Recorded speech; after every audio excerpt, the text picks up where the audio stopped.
Toda empresa deve trabalhar sua comunicação interna para criar elementos com os quais o colaborador possa se identificar e também se orgulhar de trabalhar ali. Eu dou um exemplo de um operário, um trabalhador que eu encontrei uma vez numa empresa, uma fábrica de capacetes, e eu perguntei a ele se os filhos dele tinham orgulho do que ele fazia. Na hora ele ficou até surpreso com a pergunta, mas depois de pensar um pouquinho, ele abriu um sorriso enorme e disse: sim, eu tenho um filho pequeno e ele tem o maior orgulho do meu trabalho. Aí eu perguntei: como é que você sabe disso? E ele explicou que um dia, quando chegou do serviço, ouviu o seu filhinho no portão conversando com um amiguinho, e ele dizia assim: meu pai é quem faz aqueles capacetes que você vê nas corridas de moto, de carro, na televisão. O garoto tinha orgulho do que seu pai fazia, e isso enchia o seu pai de orgulho, porque na verdade seu pai sabia por que ele estava ali. A comunicação interna, ela deve ajudar as pessoas a enxergarem isso. Ela não é aquele blá blá blá que diz: nós somos os melhores do mundo, mas sim, ela mostra aos seus colaboradores como eles são importantes no desenvolvimento daquilo em que acreditam. Mas para isso, a área de comunicação e de recursos humanos deve fazer um trabalho de aprendizado, procurando primeiro conhecer melhor o perfil dos seus colaboradores. Não é muito diferente do que você faz em vendas, quando você procura primeiro conhecer o cliente para depois associar alguma característica ou benefício do produto aos anseios, expectativas e necessidades do cliente. Por exemplo, o cliente pode não estar interessado em comprar um carro novo, mas em ser visto como uma pessoa de status. Outro cliente para o mesmo carro pode querer parecer mais jovem ou mais arrojado, etc. Cada um terá um perfil e cabe ao vendedor fazer o casamento dessas características do carro, né, com o perfil do cliente, que dê certo com aquilo que o carro pode oferecer. O mesmo faz a comunicação interna da empresa. Ela casa os interesses pessoais do colaborador com as diferentes facetas do trabalho que ele exerce. Dentro e fora da empresa, tudo na vida começa com comunicação. As guerras começam com comunicação ou com a falta dela, e elas terminam com comunicação de acordos. Entre uma coisa e outra é que acontecem as batalhas, e os tiros, e as explosões. Toda atividade da empresa depende, portanto, de comunicação, e quando esta falha, o colaborador irá trabalhar desmotivado, achando que a sua vida está fadada a pouco importante tarefa de apertar um parafuso. É só quando ele descobre que deixou de apertar o parafuso, que se ele deixar de apertar o parafuso, o avião cai e mata 300 pessoas, é que ele vai valorizar o que faz. Antes que isso aconteça, a empresa precisa se adiantar e garantir que cada colaborador enxergue o cenário como um todo e a importância da sua contribuição nesse cenário, nesse todo. A qualidade dos produtos e dos serviços também tem tudo a ver com comunicação. Existe uma comunicação entre a empresa e os seus colaboradores e entre os colaboradores entre si. Portanto, tão importante quanto a empresa saber o que comunicar, é saber como comunicar e também como ensinar comunicação às suas equipes. A segurança é uma outra área numa empresa que depende muito de comunicação. Grande parte dos acidentes de trabalho ocorrem porque as pessoas não foram devidamente informadas dos riscos e das maneiras de evitá-los. O melhor para você começar um trabalho de comunicação interna é procurar uma assessoria e desenvolver um plano de comunicação que envolva não só a comunicação externa da empresa, como também a interna. O investimento nisso vai retornar na forma de melhor qualidade, melhor satisfação na equipe, melhor clima organizacional, otimização de processos, mais segurança, agilidade no trabalho. Você coloca aí quantas vantagens podem surgir disso. Mas é importante que se apague de uma vez para sempre da mente a ideia de que comunicação na empresa é o que faz a agência de publicidade quando produz peças publicitárias ou cartazes de segurança do trabalho. Não, comunicação é estratégica. E ela deve ter uma grande participação da área também de recursos humanos, além das outras áreas. O foco é o mesmo da empresa no mercado, as pessoas. Sim. Esse é o foco da comunicação na empresa e esse é o foco também do trabalho na empresa.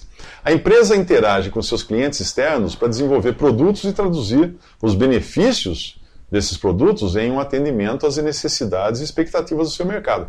E a empresa interage com seus clientes internos, também traduzindo os benefícios do que faz em conceitos que satisfaçam aí os diferentes perfis de colaboradores.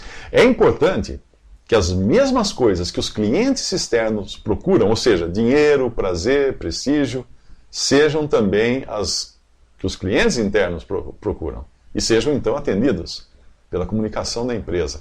Nós compramos alguma coisa porque ela nos ajuda a ganhar dinheiro ou economizá-lo, ela nos dá prazer ou evita aborrecimentos, como é o caso de comprar um seguro, ou ela nos traz prestígio. Aí então cabe à área de comunicação da empresa descobrir como transformar em dinheiro, prazer ou prestígio, ou percepção dessas coisas para o colaborador, aquilo que a empresa faz ou o trabalho que o colaborador desenvolve na empresa. Como eu já expliquei, existe um trabalho prévio que é levantar o perfil da equipe. Em alguns casos, a empresa produz algo tão pouco relevante para os seus colaboradores que ela se vê obrigada a criar uma área paralela de interesse. É o que acontece, por exemplo, quando a empresa cria um clube de futebol, passa a investir na participação desse clube nos campeonatos locais, nos campeonatos regionais. A bandeira do clube acaba sendo também a bandeira de cada um que trabalha ali, fazendo com que ele se sinta parte das vitórias e das derrotas do seu time de coração. O formato da comunicação também precisa estar de acordo com a sua área de atuação e o perfil dos colaboradores da empresa. Um projeto interessante que eu conheci uma vez foi de uma agência de comunicação que criou uma rádio boleia para uma transportadora. O problema da empresa naquela época era conseguir treinar e conversar com os motoristas sem que eles precisassem parar na sede da empresa e perder horas preciosas de trabalho. Eles tinham que ficar na estrada. Então eles criaram uma rádio em formato de CD e os motoristas retiravam esses CDs na empresa quando eles passavam por lá antes de viajarem, e aí eles podiam ouvir pelo caminho. Não era uma coisa maçante, mas era uma mescla interessante de música, bate-papo, curiosidades, que deixavam o motorista interessado o tempo todo, enquanto eles aprendiam conceitos e técnicas importantes para o seu trabalho. Sempre que uma empresa cria uma rádio corporativa, uma TV corporativa também, ela deve entender que estará competindo pela atenção de seus colaboradores com todas as outras formas de atração que ele pode encontrar, às quais ele tem acesso, seja nas mídias tradicionais ou na internet. Eu acredito, por falar em internet, que os meios eletrônicos estejam aos poucos substituindo os meios convencionais, mas sempre haverá espaço para diferentes plataformas de comunicação, mesmo porque o perfil dos trabalhadores nas empresas varia muito. E sempre nós encontramos níveis culturais e profissionais também diferentes numa mesma empresa. Daí a necessidade de você diversificar os meios, não só o discurso e a mensagem, mas os meios, e às vezes até disponibilizar mais de uma mídia para a mesma mensagem. O mais importante é a relevância da mensagem, é descobrir o que irá interessar o trabalhador. Dizer que a empresa foi premiada sem mostrar em que isso é importante para a equipe, para ele, é perder tempo. Anunciar a expansão das atividades sem mostrar que existirá também um aumento de oportunidades de carreira para quem já está lá, pode dar a impressão de que a equipe vai precisar trabalhar mais, ganhando a mesma coisa.